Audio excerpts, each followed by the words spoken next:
أيها الذين آمنوا اتقوا الله حق تقاته ولا تموتن إلا وأنتم مسلمون.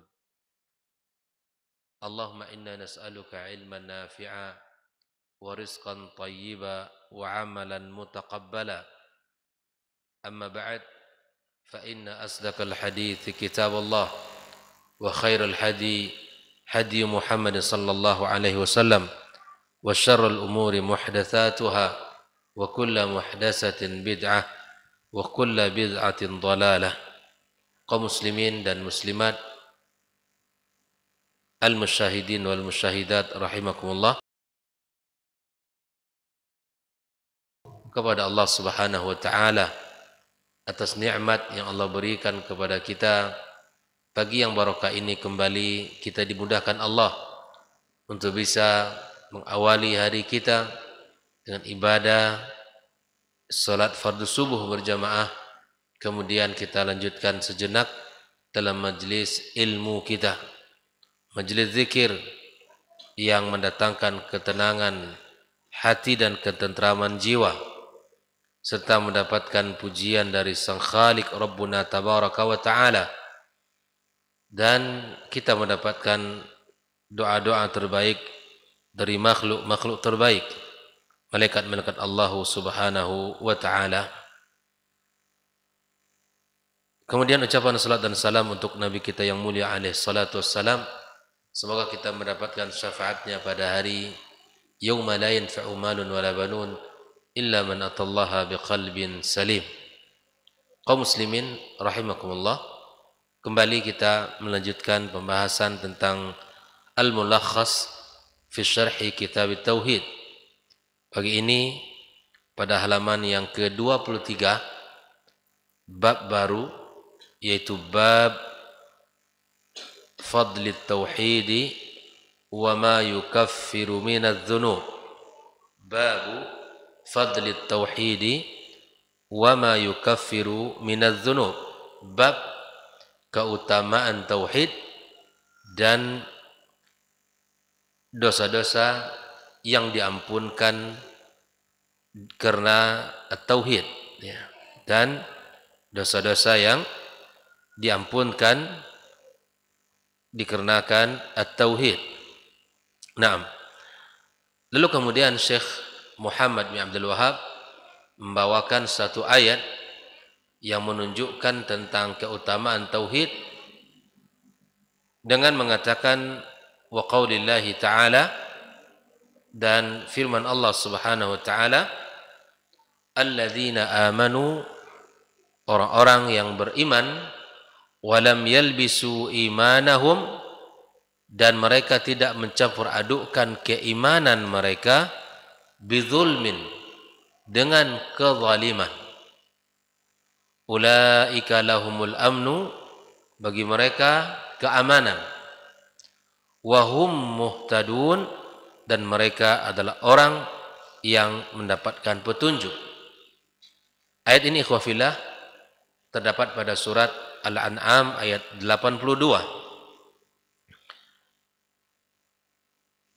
Di dalam ayat yang mulia ini terdapat keutamaan tauhid, dan Rasulullah sallallahu alaihi wasallam menjelaskan langsung bagaimana keutamaan tauhid berdasarkan hadis Nabi sallallahu alaihi wasallam, di mana tatkala para sahabat mendengarkan ayat ini turun, di hadis ini di mana diriwayatkan oleh Abdullah bin Mas'ud radhiyallahu taala anhu, mereka mendatangi Rasulullah sallallahu alaihi wasallam, para sahabat mendatangi Rasulullah sallallahu alaihi wasallam menanyakan perihal ayat ini. Ayat yang mana? Ayat Al-An'am ayat 82. Alladzina amanu, adapun orang-orang yang beriman, walam yalbisu imanahum bidzulmin, yang tidak mencampur adukkan keimanan mereka dengan kezaliman. Para sahabat ikhwafillah bertanya kepada Nabi SAW, ya qalu ya Rasulullah, ya, mereka berkata, wahai Rasulullah, ayyuna, ya, siapa di antara kami, la yadlim nafsahu, yang tidak menzalimi dirinya. Maka para sahabat memahami ayat ini, kezaliman itu adalah kemaksiatan secara umum. Namun Rasulullah sallallahu alaihi wasallam menjelaskan laisa kama taqulun. Ayat ini bukanlah maksudnya seperti apa yang kalian katakan. Alam tasma'u qaulal 'abd as-salih? Tidakkah kalian mendengarkan perkataan hamba Allah yang saleh? Dan di sini adalah Luqman Al-Hakim, ya, di mana Nabi SAW mengatakan inna syirka la zulmun azim. Sesungguhnya kesyirikan itu adalah kezaliman yang besar. Jadi ikhwah fillah, orang-orang yang beriman yang tidak mencampur adukkan keimanan mereka bizulmin, kata bizulmin di sini adalah bisyirkin, dengan kesyirikan. Orang-orang yang beriman dan keimanan mereka itu murni, bersih, tidak dicampurkan dengan kesyirikan, maka kata Allah, ulaika lahumul amnu, mereka itu orang-orang yang mendapatkan keamanan, baik itu keamanan di dunia maupun keamanan di akhirat. Wahum muhtadun, dan mereka adalah orang-orang yang mendapatkan petunjuk. Di mana kita mengatakan wa ma kunna linahtadiya laula an hadanallah. Kita tidaklah mendapatkan petunjuk, ya, kecuali dari Allah Subhanahu wa taala. Wa ma kunna linahtadiya laula an hadanallah. Inilah kata-kata yang mesti kita pahami bersama, bahwa kezaliman itu adalah kesyirikan. Orang yang jauh dari kesyirikan, insya Allah mendapatkan ketenangan, mendapatkan ketentraman hati dan ketenangan jiwa, mendapatkan keamanan di dunia dan keamanan di akhirat, mendapatkan kebaikan, dan mereka adalah orang-orang yang mendapatkan petunjuk. Lalu Syekh Shalih Al-Fauzan mengatakan munasabatu hadzal bab li kitab at-tauhid. Kesesuaian atau korelasi bab ini, bab fadlut tauhid, keutamaan tauhid, wa ma yukaffiru minadz-dzunub li kitab at-tauhid. Kesesuaian bab ini dengan kitab at-tauhid. Di mana Syekh Shalih Fauzan menjelaskan lamma bayyana fil babil awwal, tatkala menjelaskan pada bab yang pertama wujub at-tauhid wa ma'nahu, keutamaan tauhid dan maknanya, bayyana fi hadzal bab, kemudian Syekh menjelaskan pada bab ini, di bab yang kedua yang kita baca, fadlat tauhid, keutamaan tauhid, wa atharahul hamidah, dan pengaruhnya yang terpuji dari tauhid tersebut, wa nataijahul jamilah, dan hasil yang sangat indah, allati minha takfirudz dzunub. Jadi keutamaan tauhid dan pengaruhnya yang sangat terpuji dan hasil yang sangat indah itu apa? Diampunkan dosa-dosa kita. Subhanallah. Ketika tauhid seseorang benar, dia meninggal kepada Allah, meninggal, ya, kemudian menghadap Allah dengan membawa tauhid. Barangkali ada dosa-dosa yang dia tidak sempat bertaubat kepada Allah Azza wa Jalla, maka diharapkan dengan tauhid yang ia miliki itu, Allah ampunkan segala dosa-dosanya. Wa li ajli hath alaih, untuk memerintahkan, ya, dan wa targhib fih, ya, agar kita bersemangat untuk memiliki tauhid yang benar. Lalu kemudian Syekh Shalih Al-Fauzan menjelaskan babun, bab itu artinya apa? Huwa lughatan al-madkhal. Secara bahasa itu adalah al-madkhal, tempat masuk. Babul masjid, ya, tempat masuknya ke masjid. Secara istilah ikhwah fillah rahimakumullah, apa itu bab? Ismun li jumlatin minal ilmi tahtahu fusulun wa masailu ghaliban. Ya, secara istilah bab itu apa? Ya, sebutan dari sejumlah ilmu yang di bawah ilmu tersebut ada fasal-fasal dan ada masalah-masalah secara umum. Maka disebut bab. Ya, di dalam sebuah ilmu disebut dengan bab, artinya sebutan untuk sejumlah ilmu, dan di bawahnya, di bawah bab-bab itu ada fusul-fusul dan ada masail-masail yang rinci secara umum. Nah, apa makna yukaffiru? At-takfiru fil lughah secara bahasa as-sitr wa taghtiyah, yaitu menutup. Wa syar'an secara istilah mahwuz dzambi, dihapuskan dosa-dosa kita. Takfir itu dihapuskan dosa-dosa hatta yasira bimanzilatil ma'dum, sampai ya dosa-dosa itu seakan tidak ada. Dihapuskan Allah dosa-dosa kita seakan dosa itu tidak pernah ada. Lalu makna minaz dzunub, min di sini kata Syekh Shalih Fauzan bayaniyah. Itu penjelasan, walaysat litab'id, bukan menunjukkan at-tab'id sebagian. Karena memang min itu di antara fungsinya lit-tab'id, menunjukkan sebagiannya saja, bukan. Tetapi min di sini kata Syekh Shalih Fauzan adalah al-bayaniyah. Nah, wadz-dzunub ikhwa fillah, kata dzunub di dalam bab itu jam'u zambin, jamak daripada zambun, wa huwa ma taqbahu aqibatuh, yang tidak bagus ujungnya. Di setiap dosa yang dilakukan oleh seseorang, maka itu berakhir dengan tidak baik. Bisa dengan ancaman ya dari Allah Subhanahu wa taala, atau bisa dengan hukuman di dunia ini ditegakkan padanya al-hudud.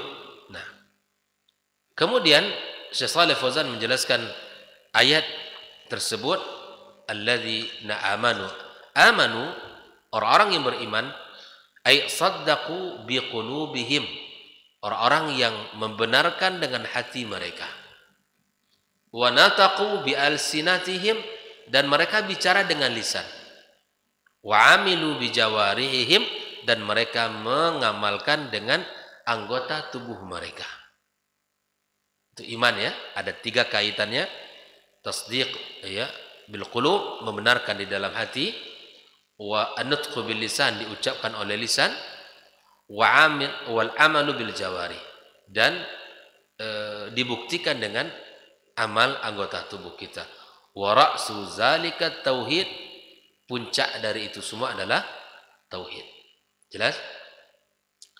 Lalu kemudian makna yalbisu imanahum ay yukhallitu tauhidahum, tidak mencampurkan keimanan mereka, artinya yukhallitu tauhidahum, tidak mencampurkan tauhid mereka. Bidzulmin, kata zulmun ikhwah fillah seperti yang sudah kita jelaskan tadi, di sini Syekh Shalih Fauzan mengatakan bisyirkin. Kata zulmun artinya adalah kesyirikan. Wa zulmu wad'u syai'i fi ghairi mawdi'ihi. Kezaliman itu secara umum meletakkan sesuatu yang bukan pada tempat.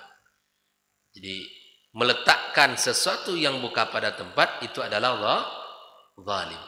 Kezaliman apapun bentuknya. Ya.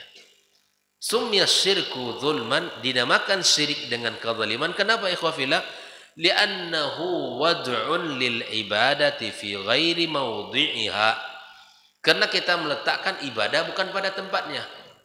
Yang seharusnya ibadah itu kita berikan kepada Allah, tetapi ini berikan kepada selain Allah Subhanahu wa taala, maka ini kezaliman.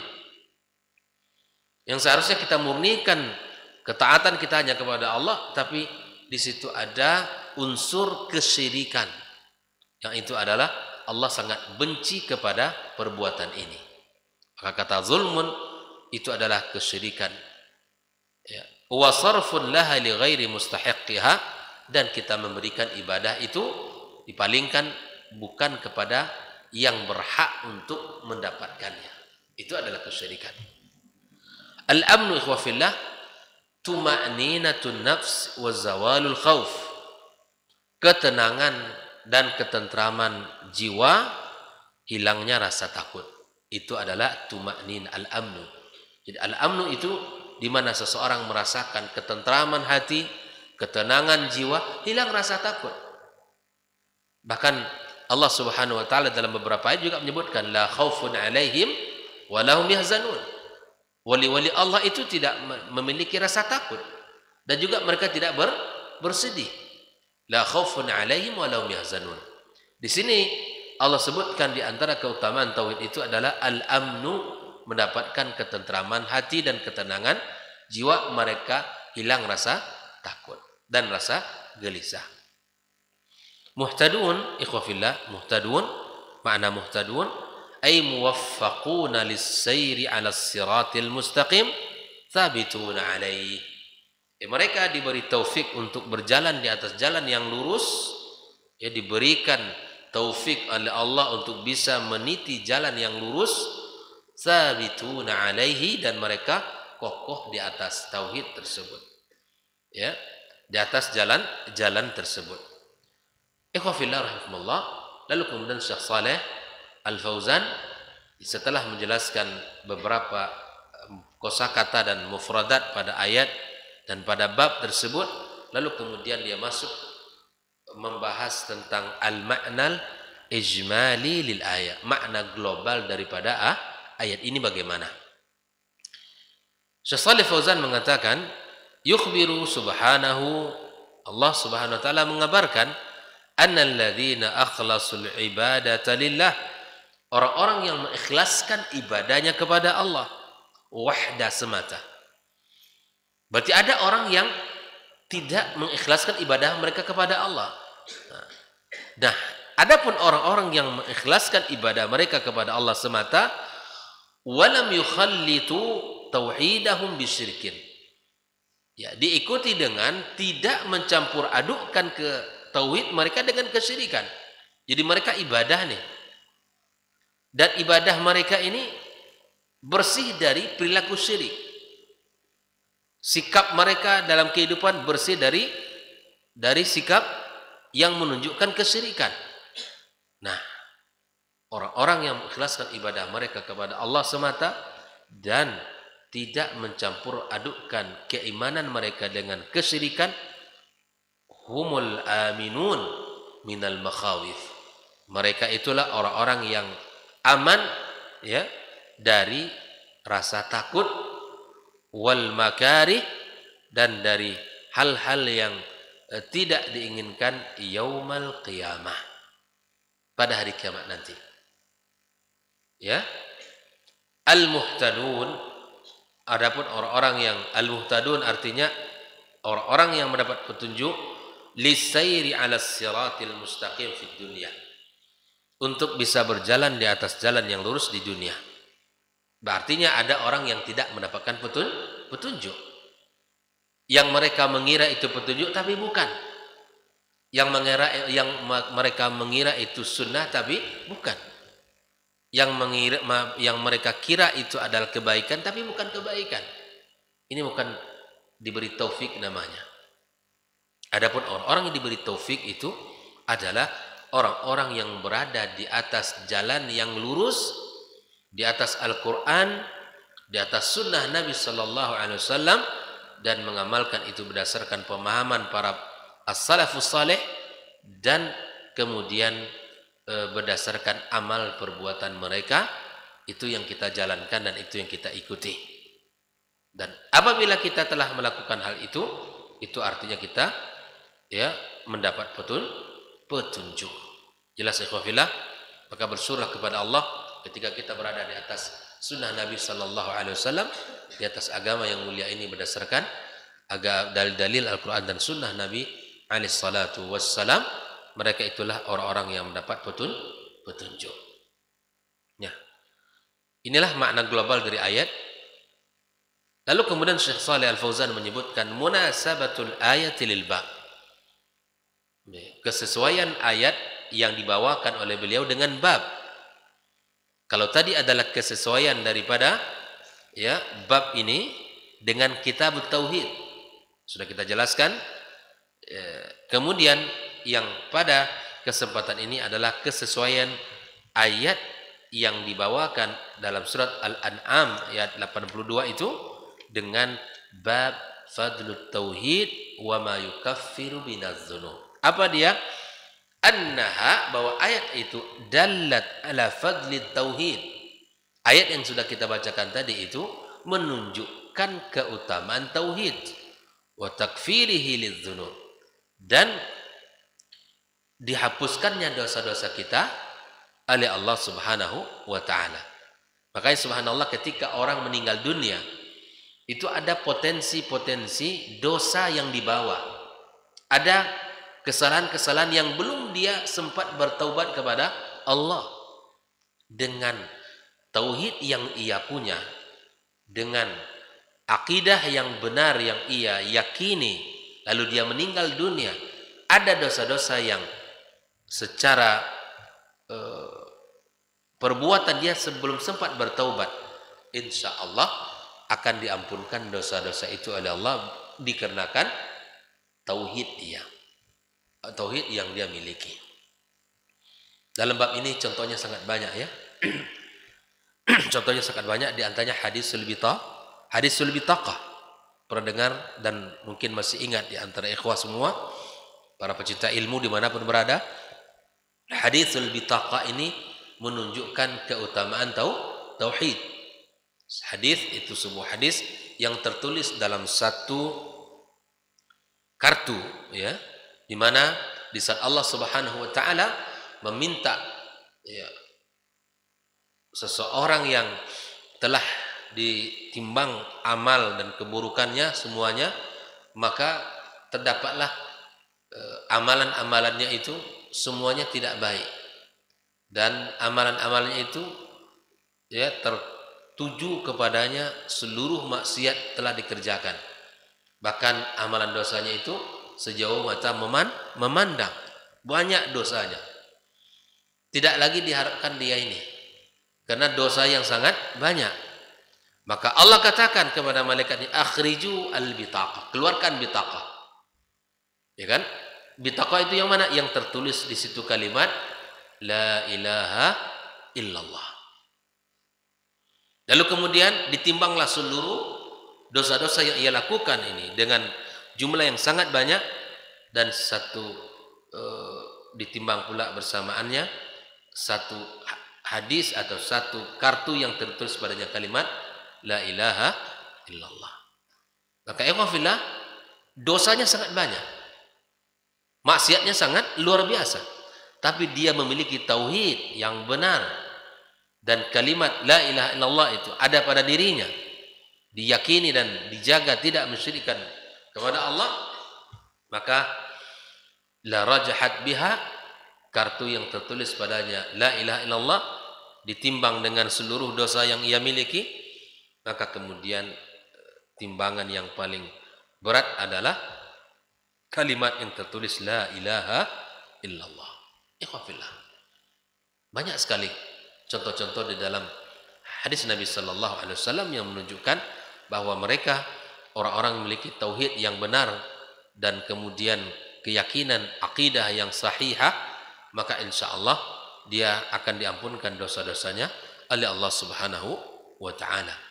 Man kana akhiru kalami la ilaha illallah dakhala al-jannah.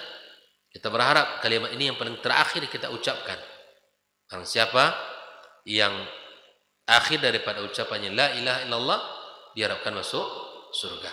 Lalu kemudian Syekh Shalih Al-Fauzan di dalam pembahasan terakhir mengatakan ma yustafadu minal ayat. Apa yang bisa kita ambil pelajaran dari ayat ini? Yang pertama, fadlut tauhidi wa thamaratuhu fid dunya wal akhirah. Yang pertama, keutamaan tauhid dan buahnya yang ranum di dunia dan di akhirat kelak. Orang yang memiliki tauhid yang benar, dia akan merasakan kebaikannya di dunia, lagi-lagi di akhirat. Di dunia merasakan ketentraman hati, ketenangan jiwa, ya, jauh dari rasa takut. Orang yang akidahnya dan tauhidnya benar, ikhwafillah, dia tidak akan terpengaruh dengan berbagai kesyirikan-kesyirikan. Dia akan bisa bersikap ya, dengan benar mana yang dibenci Allah, mana yang disukai oleh Allah. Dia tahu. Dan dia merasa nyaman. Antum para ikhwah dan penuntut ilmu yang sudah merasakan nikmat tauhid, kita belajar tauhid ini, ya, kita merasa teguh, merasa kokoh dan merasa kuat, merasa sandaran kita hanya Allah semata. Tidak mudah kita goyah. Apakah kita takut kepada keburukan-keburukan? Naam, kita berlindung darinya. Tapi kita yakin dengan tauhid kita kepada Allah Subhanahu wa taala, ya, bahwa tidaklah Allah Subhanahu wa taala memberikan ujian kepada seseorang, ya, melainkan ujian itu dia sanggup untuk menjalankannya. Dan apapun yang telah ditetapkan Allah Subhanahu wa taala itu dengan ilmunya. Bahkan Nabi mengatakan, kalaulah seandainya seluruh bumi ini berkumpul bersatu untuk menzalimi kamu, maka sungguh mereka tidak akan mampu untuk melakukan itu kecuali atas izin Allah Subhanahu wa taala. Adakah sandaran tauhid yang paling besar dari ini? Adakah kekuatan yang dimiliki oleh seseorang daripada Allah? Tidak ada. Dan sebaliknya pula, ya, kalau mereka berkumpul separuh bumi ini untuk memberikan manfaat kepadamu satu saja, sungguh itu tidak akan kamu dapatkan melainkan atas izin Allah Subhanahu wa taala. Ikhwafillah, ini hal yang harus kita yakini. Orang-orang yang memiliki tauhid yang benar, sumber tauhid itu kitab Allah dan sunnah Nabi sallallahu alaihi wasallam dan pemahaman para sahabat, maka dia akan merasakan buahnya yang ranum di dunia dan di akhirat kelak. Jelas ya? Ini yang pertama. Yang kedua, anna syirka zulmun mubtilun lil imani billahi in kan akbar. Sesungguhnya kesyirikan itu kezaliman. Mubtilun lil iman billahi in kan akbar. Dia akan membatalkan keimanannya kepada Allah Azza wa Jalla jika dia syirik besar. Au munqisun lahu in kana asghar, dan kesyirikan itu bisa akan mengurangi, ya, pahala kebaikan kita jika itu merupakan, ya, dosa atau kesyirikan kecil. Nah, ini yang kedua. Yang ketiga, anna syirka la yughfar.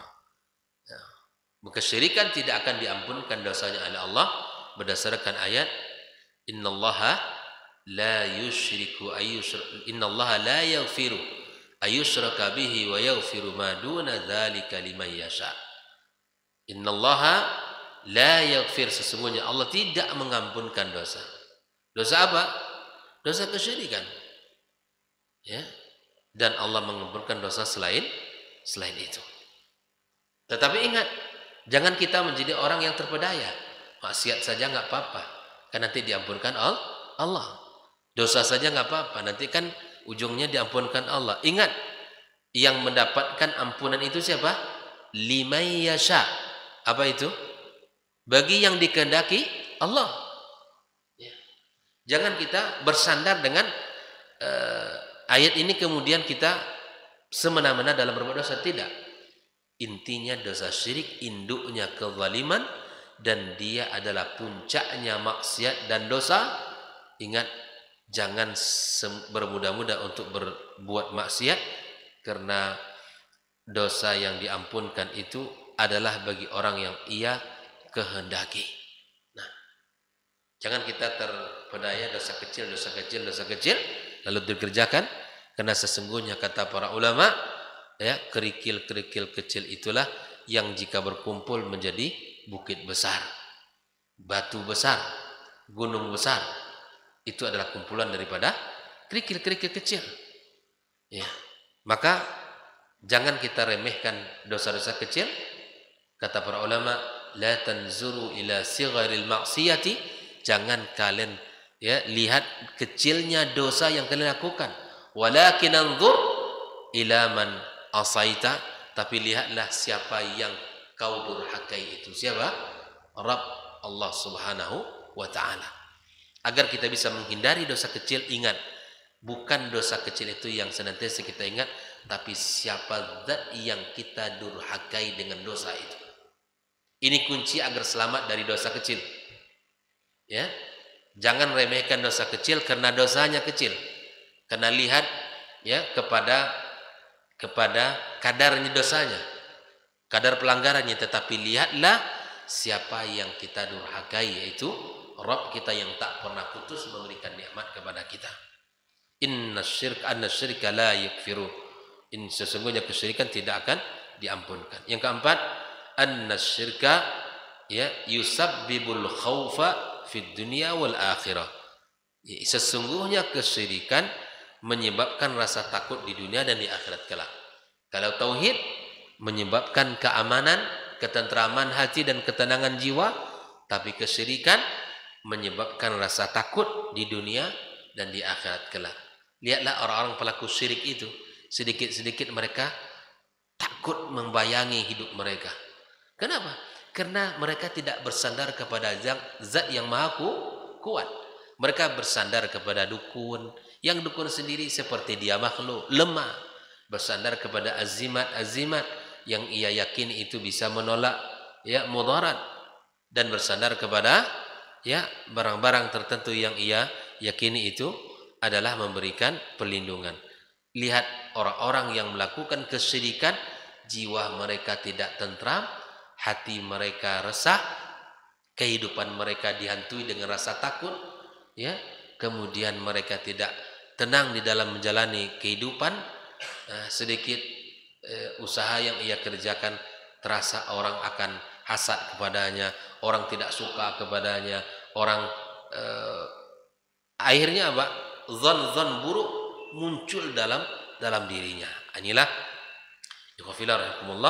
kesyirikan menyebabkan rasa takut di dunia dan di akhirat kelak, apalagi di akhirat. Dan di dunia saja sudah seperti itu, apalagi di akhirat kelak. Ulaika lahumul amn, mereka itulah orang-orang yang mendapatkan keamanan, wa hum muhtadun, mereka mendapat petunjuk. Aman di akhirat dari azab Allah azza wajal, dari siksaan Allah subhanahu wa ta'ala, dan dari segala huru-hara orang di hari kiamat itu. Bayangkan, Nabi mengatakan ya ada orang yang ditenggelamkan oleh keringat sampai mata kaki, sampai ke lutut. Ada orang yang tenggelam oleh keringatnya sampai ke pinggang. Ada orang yang tenggelam oleh keringatnya sampai ke dada. Bahkan ada orang yang sampai ke leher. Bahkan ada orang yang tenggelam oleh keringat. Bayangkan itu, ikhwafillah. Bayangkan. Hari yang sangat menakutkan itu, dia mendapatkan keamanan. Nabi mengatakan 7 golongan yang mendapatkan perlindungan, di mana di hari itu tidak ada perlindungan melainkan dari Allah Subhanahu wa ta'ala. Silakan dibaca hadisnya, hadis yang sangat masyhur ya, dan semoga kita termasuk orang-orang yang mendapatkan perlindungan di hari kiamat kelak dan mendapatkan keamanan serta petunjuk di dunia ya, dan kita diberikan taufik untuk menjalankan ya jalan yang lurus dari agama yang mulia ini. Inilah pelajaran kita pagi ini, berbicara tentang keutamaan tauhid dan potensi dosa yang dihapuskan oleh tauhid karena memiliki akidah yang benar ya, dan keyakinan yang sahih kepada Allah Subhanahu wa ta'ala. Mudah-mudahan Allah jaga tauhid kita, Allah jaga kehidupan kita, dan Allah jauhkan kita dari segala kesyirikan-kesyirikan. Wassallallahu ala nabiyyina Muhammadin wa ala alihi wa ashabihi ajma'in. Wa subhanakallahumma bihamdik, asyhadu an la ilaha illa anta, astaghfiruka wa atubu ilaih. Wassalamualaikum warahmatullahi wabarakatuh.